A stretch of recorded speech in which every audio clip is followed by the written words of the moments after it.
ছাত্ৰ ছাত্ৰীসকল আজি আলোচনা কৰিম অসম জাতীয় বিদ্যালয়ৰ ক্লাছ 4ৰ গণিতৰ অনুশীলনী 2ৰ কৰ 3 নম্বৰ প্ৰশ্নৰ পৰা 3 নম্বৰ প্ৰশ্ন দিছে পূৰণফল ওলোৱা ক নম্বৰত আছে 450 পূৰণ 60 এইকেইটা আমি কি কৰিব লাগে পূৰণফল উলিয়াব লাগে চাবা কি কৰিবা 0 লগত 0 পূৰণ কৰিলে 0 হ'ব 0 লগত 5 পূৰণ কৰিলে 0 0 লগত 4 পূৰণ কৰিলে 0 0 লগত যেতিয়াই পূৰণ কৰিবা কিবা 0 হ'ব এই তলত আৰ দিব নোৱাৰিবা এইটো কৰিবা 6 0 গুণ 0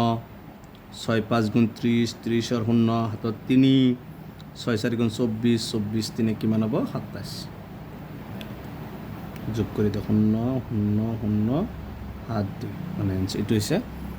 ক নম্বৰটোৰ এনসাৰ তাৰপিছত আছে 7200 পূৰণ 500 শূন্য দি কৰিবা 0 হ'ব 0 0 2 গুণ 0 0 7 গুণ 0 এইটো দি কৰিবা এইটো তলত বহাব 0 0 0 2 গুণ 0 0 7 গুণ 0 এইটো কল 5 দি 5 0 গুণ 0 5 এইটো তলত বহিব এক ঘৰ কমি আহিব 5 0 গুণ 0 5 2 গুণ 10 10 0 5 7 গুণ 35 7 একে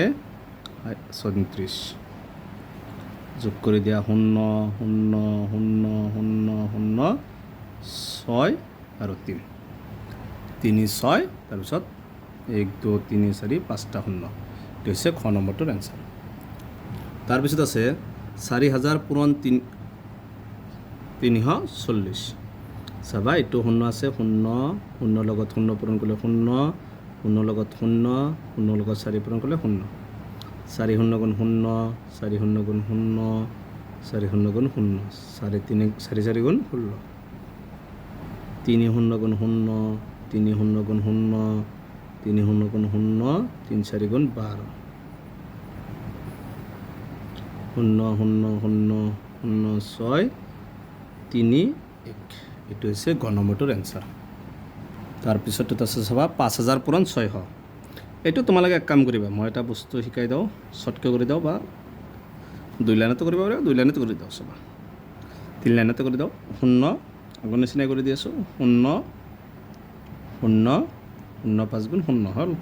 0 দিয়ে এই 4টাক পূৰণ কৰিলে 0 হ'ব এক ঘৰ খালি কমি আহিব ফালে এক ঘৰ বাঢ়ি আহিব 6 দি 6 0 গুণ 0 6 0 গুণ 0 6 0 6 5 গুণ 30 যোগ কৰিবা কি হ'ব 0 0 0 0 0 0 লাষ্টত কি আছে 3 1 2 3 4 5 6 6টা 0 তাৰপিছত আছে চাবা 3040 পূৰণ 200 এইটো চাবা 0 0 4 গুণ 0 0 0 গুণ 0 0 3 গুণ 0 ক 0 এক ঘৰ কমি আহিব 0 4 গুণ 0 0 9 0 0 3 গুণ 0 2 দি 2 0 গুণ 0 2 4 গুণ 8 2 0 গুণ 0 2 3 গুণ 6 0 0 0 8 0 6 এইটো হৈছে 3 নম্বৰৰ এনসাৰ গতিকে ইয়াৰ পিছৰ ভিডিঅ'ত চাৰিকেইটা আলোচনা কৰিম তোমালোকে ভিডিঅ'টো লাইক কৰিবা চেনেলটো ছাবস্ক্ৰাইব কৰিবা থেংক ইউ